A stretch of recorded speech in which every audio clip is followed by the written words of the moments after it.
Listening Library presents Hocus Pocus and the all-new sequel by A.W. Jantha. Read for you by Eileen Stevens. Part 1. Then. On All Hallows' Eve, when the moon is round, a virgin will summon us from under the ground. We shall be back, and the lives of all the children of Salem shall be mine. Winifred Sanderson, October 31st, 1693. Last words, as recorded in the journal of Samuel Parris. Wild Things. Salem, 1693. The world was full of wild things then. It brimmed with oak and hemlock and dark whispering places that turned you round and round until there was no turning back. The women folks said that on early mornings near the harbor, you could hear echoes of witch song, which sounded like bird song, but more bitter. The menfolk said godliness would save them from any witches, but they honed their axes and twisted new rope just the same. The witches said there was nothing so sweet as the shin bones of little girls, or perhaps a well-braced scapula with sparrow spleen compote. It was all in the preparation. They lived near town, the witches, but not so near as to be a bother, until a milk cow died, or a child took sick. Then the town would start to mutter about the Sanderson girls, Mary and Sarah, and especially Winnie, who had not been girls for a very long time, but who did not merit the title ladies. Someone always intervened. "They're no bother," someone would say. "Just batty girls playing in the woods." "Leave them be," someone would say. "Don't you remember how kind their mother was, and how generous?" It all made perfect sense at the time, but once the people of Salem left the town meeting and went back to work, not a one of them could remember who that someone had been. That is, until Emily went missing. Salem, 1993. "Knock knocks," said Danny, grinning up at her 16-year-old brother as she trotted down the sidewalk. Leaves drifted through the air around them. Thin slips of yellow and broad, shaggy orange things the size and shape of their dad's hands, and the morning was just starting to break open and turn the world gold. Max rolled his eyes and swung his bike in a big loop to match her slow progress. "Can you please not?" It was Halloween, and the houses on both sides of the little neighborhood street were decked out with cobwebs and tombstones, giant spiders and jack-o'-lanterns, some of which were already starting to sag a little with mold. Danny giggled as she ran through the pale tendrils of a ghost horde gathered in a tree. "Ta-tas," she said, a little louder. Her pointed black hat sported a thin orange trim around the brim, which matched her sun-patterned jacket and striped skirt. She dressed as a witch, but in her own words, a fancy one. The grin she gave Max, though, was more impish than witchy. Max glanced behind them to make sure the street was still as deserted as when they had left for school. "Seriously, Danny, not the place."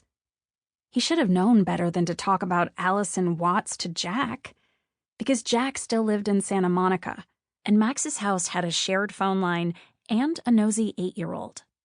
"Yabos!" Danny squealed. Max blushed hard, looking over his shoulder. "I'm going to leave you," he said. "Find your own way to school." He spun another loop, catching too much speed on the turn. He stopped short before hitting the curb. Danny stopped too, eyes sparkling with mischief beneath the brim of her witch's hat. A few strands of tawny hair stuck to her red lipstick. "Then Mom will ground you forever," she said. "Maybe that wouldn't be so bad," he muttered. Danny put a sympathetic hand on his shoulder. "Oh, don't be that way," she said. "Then how will you ever see Allison's bazookas?" Max groaned, leaning forward over his handlebars. "Please stop," he begged. "It's not even like that." It sounded a lot like that. She tugged on his sleeve to get them moving again. Max relented, bike wobbling as he pedaled slowly beside his sister. "That's why you shouldn't eavesdrop on people," he said. "You lose context. One day you'll know what that means." Does it mean you saving up to run away to Jack's house and become the next X-ray glasses? Because I heard about that too. "The X-ray specs," Max muttered. "You know, I don't have to walk you to school anymore if I don't want to." It was true. One of the few perks he'd been promised about their family's move from LA to Salem was that they'd live far enough from school that Danny would qualify for bus pickup. But the previous night, she'd said the bus made her lonely, and she'd begged him to bike ahead and meet her one stop early so they could walk the rest of the way together. He'd agreed against his better judgment. She was still his little sister after all, and as long as she'd been going to school, they'd been walking together. But now, he was paying the price for nostalgia.